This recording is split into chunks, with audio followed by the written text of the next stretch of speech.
Come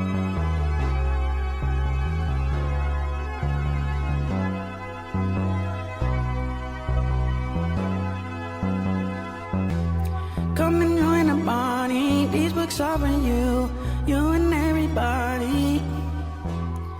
Is it like yours? Cause these books are for us and everybody, yeah. Open your mind and take a look. Let's open up a book with Greek. Come and join the party. These books are for you, you and everybody. Is it like yours? Cause these books are for us and everybody, yeah. Open your mind and take a look. Let's open up a book with Greek.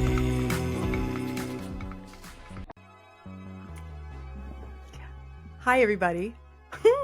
Welcome to These Books Are For Everybody, a show that, among other things, works to make good lit accessible and exciting because, after all, much like these hoes, these books is for everybody. I'm your host, Cree Miles. Welcome to episode 1. This is crazy. Isn't this crazy? I had a secret little quiet goal of reaching 100,000 followers on Instagram before I threw my hat into the podcasting ring again. And I thought I was going to have some more time, but niggas love my little annotation videos. They love it. First, let me tell you, the one that went viral, oddly enough, it was the second verse in Monster, Jay-Z's verse. 1 million views in 8 days. Because as quiet as it's kept, niggas love Hove like how girls love the Beehive. Like he has a Hove hive, you know? They were just, because people were on there like, that's what I'm saying. Like, yeah, if you technically break it down, he clearly got the best verse in the song. Like they were pressed, arguing. They're still arguing. I dropped that video July 8th. They're still over there arguing. It's endearing. I'm not gonna lie. And then the other one was Bun B's verse on Big Pimpin', which, I mean, that's on period. You know, like carry my dead body out of the church to that song, to that verse. Make sure that my body's hitting the threshold of outside when he says, read a book, you illiterate son of a bitch, and step up your vocab. Make sure my head is on the outside and my feet is on the inside. You know, like it's got to be like that. Or even more dramatic, when I'm dying, let me go out to that. You know what I'm saying? So people loved it. I have 100,000 followers now. I have 117,000 followers. And I was like, okay, it's time to podcast again. I'm going to do a 2 times a week situation. On Mondays, hello, this is your first Monday with me. We are going to be rambling.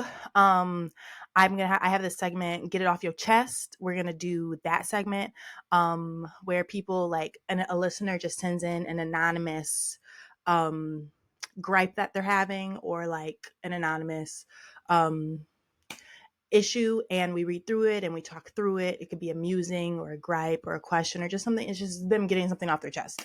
Also, we're going to talk about pop culture and like maybe some politics if that blends in naturally. And then of course, we're going to be talking about books. And then the second weekly episode, that's going to come out on Fridays, and we're going to have a guest. Authors and writers, of course, musicians, maybe musicians. Jordan Peele. I'm trying to look appealing. You see what I'm doing? I really want to talk to him about Ira Levin. Y'all know I love me some Ira Levin. And Ira Levin was such a big influence on him. So that's a dream. But we're also going to have seasons because I can't do 2 episodes a week for eternity. I will die. So We're going to do seasons. That's how I'm going to learn, adjust, put out different content. But yes, this is obviously episode 1 of season 1. To beginnings. It's bad luck chose water, but not if you don't drink. To beginnings. That's a lie, because y'all know I be drinking. Okay. So let's jump into some trending topics real quick. What I pulled for this week was the Tabitha Brown conversation. I'm a little late because I am recording this a little early, but we'll get to that in a minute. So she was just trending all up and down my timeline, y'all. Like, child, what is it? What is it? So some backstory, like a week ago, Tabitha Brown, vegan, Christ lover, co-founder of the Target-based brand Donna's Recipe, etc., posted a video calling in entrepreneurs. There's some controversy on whether or not she was actually calling in, because part of the thing is, like, because of the way Tabitha says things, because of her delivery, literally everything she says sounds like a warm call-in. She could have been saying, like, girl, go to hell, fuck you, bitch, and you would have been like, oh, yeah, maybe. You know what I'm saying? It's just like, basically what she said in the video, I'm gonna pull direct quotes. Basically what she said in the video is, you got good ideas, your execution is not good. Entrepreneurship is not for everybody. You're doing a lot of robbing Peter to pay Paul. And then the one that really punched people in the gut was, it's time for you to get a job. Okay, so it was funny to me because even as I pulled these quotes and read them back, what she's saying didn't like instantly sound malicious to me at all. I've watched it 3 times, and like my impulse the first time was like, oh, is she not talking to me? And not only is she wasn't talking to me, there are people who need to hear this. Like, you know, I know people who have just been on a decade-long, 15-year-long, chaotic, embarrassing hamster wheel, and it is so obvious to everybody else that they need to adjust, but they're just still doing the same thing and then like complaining about like support. Like they're still for some reason expecting like their cousins and their friends and their 20 Facebook followers to be the ones that get them on the charts. And it's just it'd be feeling a little bit entitled. So I mean, if this conversation was one that was coming from like a courageous, difficult conversation that was rooted in love, I'm always game for those type of conversations, you know? But some of the commentary around the video, I think, is worth engaging in to add a little bit of context. Because some people say that like Tabitha has a history of being a little grifty and obtuse. Earlier this year, when Target announced their rollback of their DEI initiatives, Tabitha was truly on some, oh, wow, that's crazy energy, while still encouraging folks to buy her stuff from there. And yes, in relation to the most recent video, some argue that it does feel obtuse to say anything at all, considering that in 2025, some upwards of 300,000 Black women have lost their jobs so far because of federal cuts in DEI rollbacks. So people are saying, okay, what jobs, Tabitha?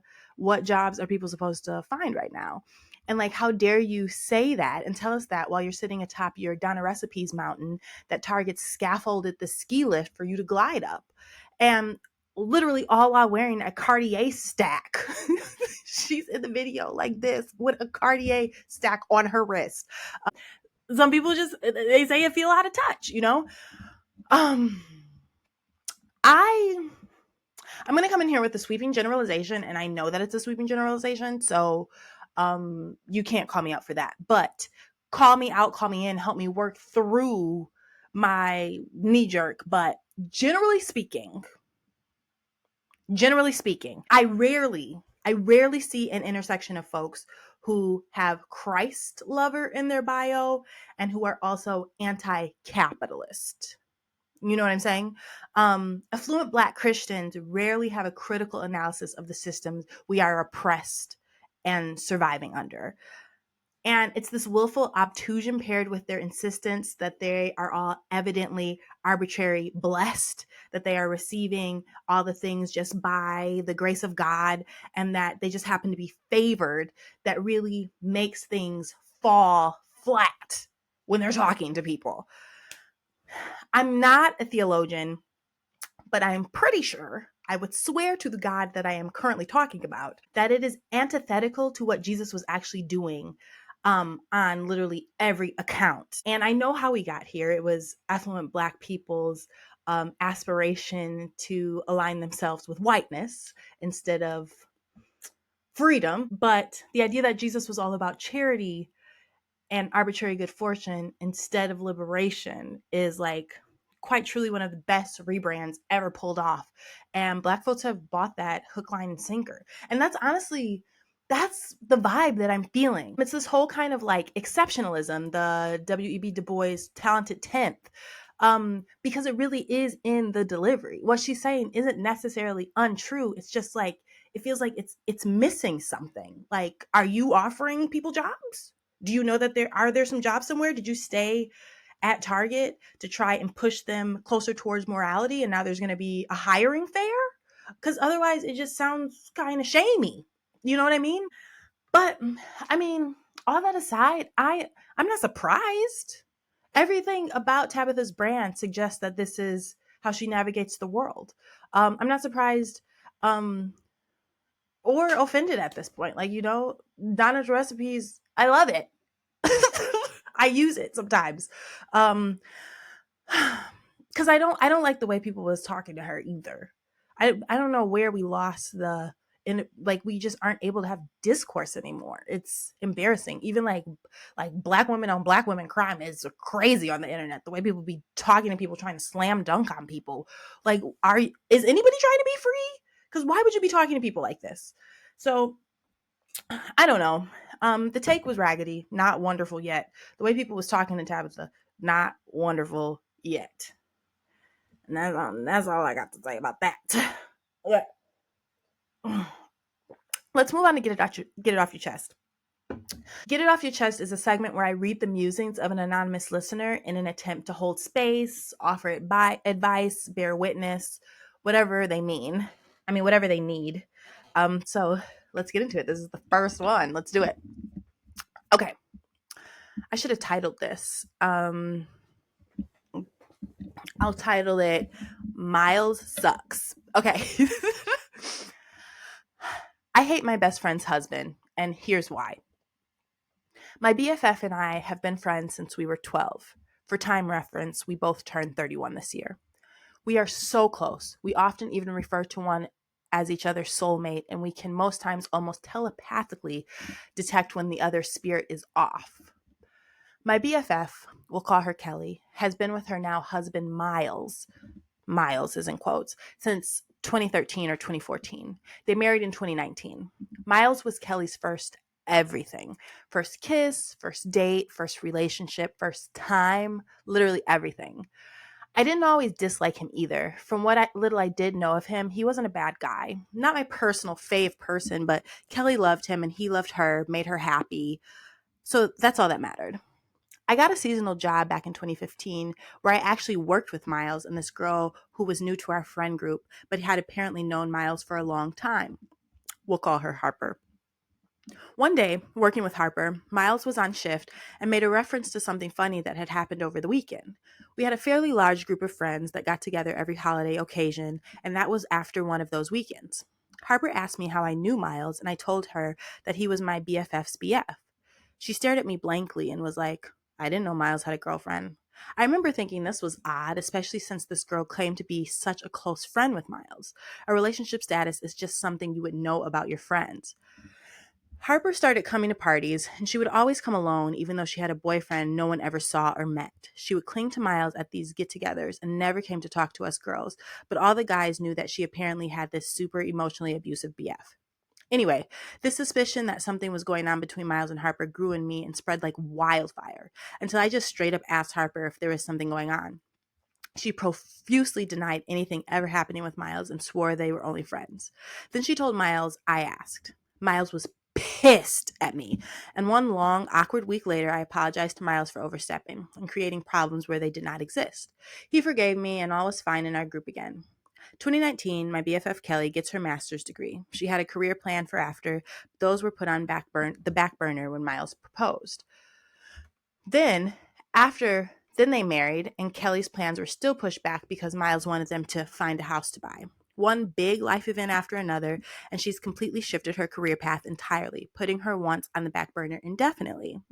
2 years into their marriage, it came out that Miles and Harper had, in fact, been having an affair. Oof. It was an ongoing relationship for nearly 2 years behind my friend's back that was only ended after Miles proposed. Word is that Miles ended things with Harper on the same day he proposed to Kelly. Then Miles pushed Harper to date another guy friend in our group, Cody, who was not only best friends with Miles, but also Kelly's brother. That's insane. That's insane. Anyone else find that super weird? I do, dog. Cree does. Okay. Kelly decides to stay with Miles. She feels his indiscretions weren't enough to tear apart their marriage, and I was fine as long as he wasn't abusive to her and still made her happy. He was also okay with Kelly's ultimatum, which was Harper was not welcome in their home anymore. Fast forward. The friend group did get smaller after that. Cody decided to stay with Harper, which put a rift in his friendship with Miles, but also his relationship with Kelly. Kelly, his sister. Some people even sided with Harper and felt that Kelly was wrong to shun Harper and not her husband. She would simply tell them that she made a vow to Miles, not Harper, or even Cody for that matter. The group started hanging out less and less, and what was left of the group were mostly friends of Miles's. They all adopted his interest of D&D. Okay, I want to tell y'all, I was reading this before, and I was like, and then when I read D&D, I was like, oh, I'm reading about white people. Okay, so we're reading about white people. That's fun. I can be a little more unattached. Okay, now, D&D is fun, but I am not the kind of person who has the time to commit to weekly 2-hour games. So I started even seeing my BFF less and less. They all became D&D enthusiasts, Kelly included, and spent money on costumes and tech and dice and other things for playing D&D. And they all go to like 2 or 3 Renaissance fairs a year. This is a foreign language to me. Do you understand? What? What? Dude, okay. I focus. Anyway, it's safe to say that my likes and interests just didn't line up with the groups anymore. And anytime there was something that I wanted to be a part of, I was never included in their plans. This year, 2 of the friends in this group got married to each other. Oddly, they were married by Miles. Like, Miles went to go get ordained in order to wed these 2. I just feel like everyone in this group looks to Miles as their ringleader of this cult that they accidentally created. I mean, I might be taking it a step too far, but literally everyone looks at this man like he walks on water. So I'm happy with these 2 friends that got married anyway. So I went to the little gathering they had at the bar this summer. I show up a little late so that the party was pretty much in full swing by the time I got there. But everyone was sitting at one long table when I arrived. I went around and said hi to everybody, but Miles did not say one word to me. He said he didn't say hello. He did not engage in any sort of conversation with me and didn't say goodbye when I left, even when I passed right by him. I thought it was rude, but I didn't think much of it at the time. Maybe he didn't even realize because there were so many people at this thing. About 2 weeks after the event, I went over to Kelly's house to drop off a book that she had lent me. Everyone was gathering for their weekly D&D games, and they hadn't seen me since the wedding party thing. So everyone was saying hi, asking for updates on my summer, the normal questions you ask a friend after not seeing them for a while. Miles came in, said hi to everyone else except me. Okay. 2 days later, Kelly hosted a game night. We hadn't had one since like Christmas, so I was definitely game. I showed up to game night about 30 minutes late. There were 2 other guests there, and they had already started a game with Kelly and Miles. Now, in the past, when someone has been late for game night, if the game hasn't progressed too far, they usually just jump right in. But because I was not offered a spot when I sat down, I assumed that they were farther into the game, and there was no way for me to jump in. So I'm sitting there for like 10 minutes. When 2 more people walk in, Miles greets them excitedly and tells them that they literally just started the game 10 minutes ago, and there were 2 more spots if they wanted to jump in. I was livid! When Kelly spoke up and told him that I had been there first, I was just too mad at that point to play, so I said I was fine and I didn't want to. He says, I didn't know you were a board game person. Like, all of a sudden you know me? I just feel like, listen, the voice is strong right here. I wonder if she wrote this in a doc and then she uploaded it to make sure she did not out herself. Good job. I retorted that I was, in fact, very much a board game person, but even if I wasn't, how would he know? Like, dog, she dared to play the game. Of course she's a board person. Anyway, now clearly only 6 people can play this game and others are starting to show up. I think there was like 3 or 4 of us sitting out, so I was expecting the game to change soon. I sat there for 3 hours. while this game played out. It was still going on when I got up and told Kelly that I was leaving. She said that they were probably going to go upstairs and play another game soon if I was sure, but I was pissed off and said I was over it, and she walked me out. Outside, she apologized for Miles being rude, and she said she would talk to him, and I burst. I told her that Miles could go fuck himself and that I was done trying to fit into this friend group. I told her that her husband was disrespectful and an asshole and that I did not feel welcome in her home, so I would not be returning there ever. I reiterated that I loved her and I will always be her friend, but that I was done with everyone else. I said that I didn't know what I had done to Miles to make him have an issue with me, but I didn't care anymore anyway. Before I got in the car to leave, we hugged and said we loved each other. I hadn't heard much else from Kelly since that night. And when she did text, it was about the new Taylor Swift album and nothing else. That's the other white flag. At this point, it was like 2 weeks since the game night. My dad thinks I was wrong to insult her husband to her face like I did, but I still don't feel bad about it. A single word that I said. I still don't know if I have enough reason to hate him or not. Whew. Okay, yeah. So first of all, Miles he fucking sucks. Okay? He fucking sucks. And I'm sorry that you have to witness him treat your soulmate like this. This is ugly. And I think you're right to be done with the friend group. If you are saying like these people around him, he's curated the group in such a way that he has like the emotional upper hand on all the people around you all. There's no way that you're going to be able to be comfortable in that situation. He's got the power. And I love that you guys said that you always love each other. I think that it's really just like you guys are figuring out how to move on forward now that you like made this very obvious, beautiful boundary. I love this boundary. I'm like, you love Kelly? Good. I feel you. Y'all need to go to dinner once a month, twice a month. And I mean, cannot be a topic. She is not allowed to talk about him disparagingly or encouragingly. You all don't talk about Miles. It will get tricky when there are children involved. Like, I know if she had children, you would want to meet the children. So I'm trying to figure that one out in my head. I mean, honestly, maybe you just need a buffer whenever you go to spend time with Kelly. If Miles is going to be there, it's not like you're really spending time with her anyway. So bring somebody else. She have a baby at the hospital. You bring somebody for your support and y'all go meet the baby. So then you don't have to absorb all of Miles' emotional abuse, because that's what it is. And you're still able to like show up for your friend and love her the way that you want to and the way that you are committed to doing, which is also really beautiful. But I don't think you're wrong. And I don't know. I think your dad is just from a different generation where it is more polite to insult people behind their backs. But what I love about us is we gonna cuss you out to your face. I love it, because why be confused? Let's keep it a buck. You know what I'm saying? So dude, the fact that he said he didn't think you liked board games, even though you were literally there for a game night, is wild. Miles low-key would benefit from being jumped. I'm not gonna lie, just one time. And not like, I don't want him like permanently injured or anything, but he just sounded like the type of nigga who ain't never had his ass beat. Some people need their ass beat. It builds character. So I don't know. Obviously he's an adult now. Y'all are in your early 30s, but consider that. Consider it. Okay. Yeah, Miles sucks. 0 out of 10. But you know one thing that doesn't suck? The books I've been reading. So, okay. I had to record this episode further in advance than I have to record the other ones because I'm traveling a lot next week. And one of the reasons I'm traveling is also the reason I've been reading these books, because I've been getting ready for the Mississippi Book Festival. Now, I'm sure the average person, when they think about literacy, they don't automatically think about Mississippi. But the joke is on you. Because first of all, Faulkner is from Mississippi. Okay? We got Jasmine Ward. We got Kiese Layman. So this festival, they've been working really hard to just like make it a competitive festival in the nation. Shout out to Ellen. And it's fun as fuck. Okay, Jason Reynolds is gonna be there. Kiese, Hanif, Honore Jeffers, Amanda Perry.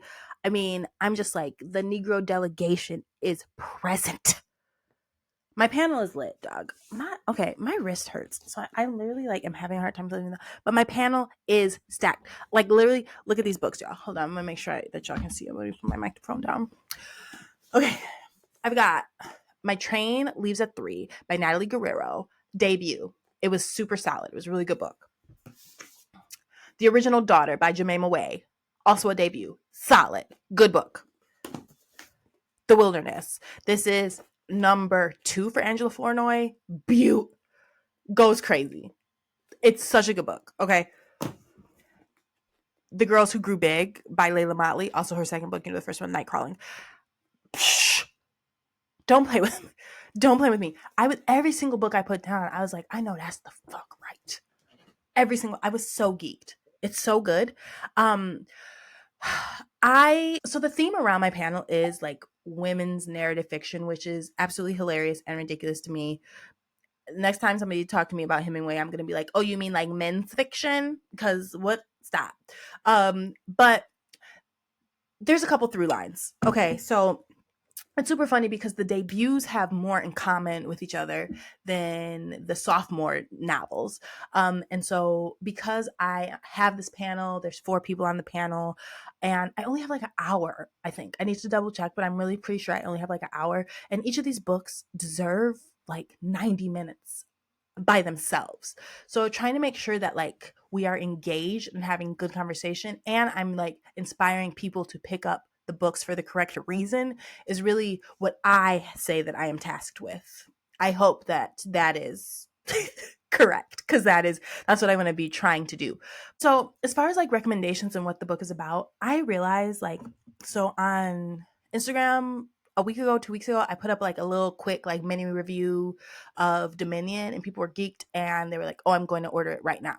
And like one thing that is super Libra about me is I just like, if the book is good, I'm there. You know what I'm saying? Like, I love a good book. And that doesn't mean that you will love it. I do think I prioritize folks. I try to prioritize folks who aren't necessarily like identify as readers. So I'm always trying to give people like strong books that are also really accessible. Dominion is a strong ass book. It's written by a strong ass, good ass, New Yorker ass writer. Don't nobody get their fiction in the New Yorker. Do you know what I'm saying? Addie's fiction was in the New Yorker.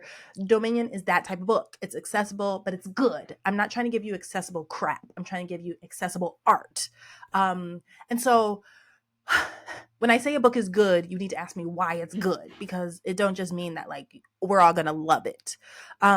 Like for example, I love Original Daughter. I love this book. It was beautiful, but it's slow. It's winding. It is character driven. Okay, so this like if you haven't picked up a book in 15 years, this is not the one I'm gonna give you. But if you love reading in general, like it's literary, you know, like it's like that type of like, oh, we're going inward. You gotta go inward. Deep Cut by Pharrell, you know what I'm talking about? This is good for that. Okay. My Train Leaves at 3. Accessible. I would give this to someone. I would give this to a young tenderoni who has not read in some years. I think this would be a good place to start. It's not super thick. It's about another young tenderoni who's super ambitious, who's grieving. It's linear. It's pretty plot driven. You know, a lot of boys. She like niggas, bro. They're everywhere. So The Girls Who Grew Big, I would put this somewhere in between. It is plot and character driven. It is about teenagers who are pregnant. But just like at the end of the day, Layla's a poet. So that's how the book read. It read like a poet wrote it. So it isn't just like, boo, plot, plot, plot, plot. There's a lot of other things happening, a lot of internal stuff around colorism, stuff around race, stuff around classism, that is like present but not like over the top. That's what's happening in here. And then The Wilderness, I've heard it described as like a coming of age for people in the middle of their lives. We always get these coming of ages for people who are like in high school or in college. These are for like coming of age for women who are in like their 40s. I couldn't help, nobody in their right mind, I don't think, could help and read this and not think of Waiting to Excel. But like the sentences are more fun to me than Waiting to Excel. And just like it's plot and character. So it's not like super fast, but it's not super slow. I would put it in the middle of that. So if you haven't picked up a book in 15 years, I would say read this after you read something else. Like cut your teeth on something that's super plot driven and then come into this, and I think that you would enjoy it. It's me doing the Lord's work trying to make y'all pick up a book. Okay. But yeah, I mean, I'll let you guys know how the panel goes. I'm supposed to leave tomorrow, and what I'm supposed to be doing right now is packing. But listen, I recorded this earlier today, and I looked back at that video, and I was like, ain't no way I'm putting this up on the internet. You have to be kidding me, you know? So I was just troubleshooting that, and then I got into this situation, so I just started re-recording it, and so I still have to pack. There's stuff in the washing machine. I have no idea what I'm going to do with my hair. Because it's just like, if I'm going to do different hairstyles, then I need to bring some gel. And if I'm bringing gel, then I need to check the gel. And I was just trying to carry on a bag. Like, how do y'all carry on bags and not be ashy with nappy edges? Which, I mean, I don't mind having my edges nappy, but sometimes I don't want them nappy. Like, it has to be going with, and I need the option. I don't know what my hair is going to look like until the day. And I'm going to New York before I even go to Mississippi. So, like... But yeah, that's my time. If you have something you need to get off your chest, the link is in the show notes. It's in the video notes. It's in the link tree. It'll be everywhere. If you want to know where you can get these books, link tree, show notes, video notes, everywhere. If you would like to see the video of Tabitha Brown, show notes. You feel me? Everything's in show notes. We did it. This is the first episode. Thank you guys so much for hanging out with me. Thank you. If you don't do nothing else today, pick up a book. Okay, because never forget, much like these hoes, these books are for everybody. Bye.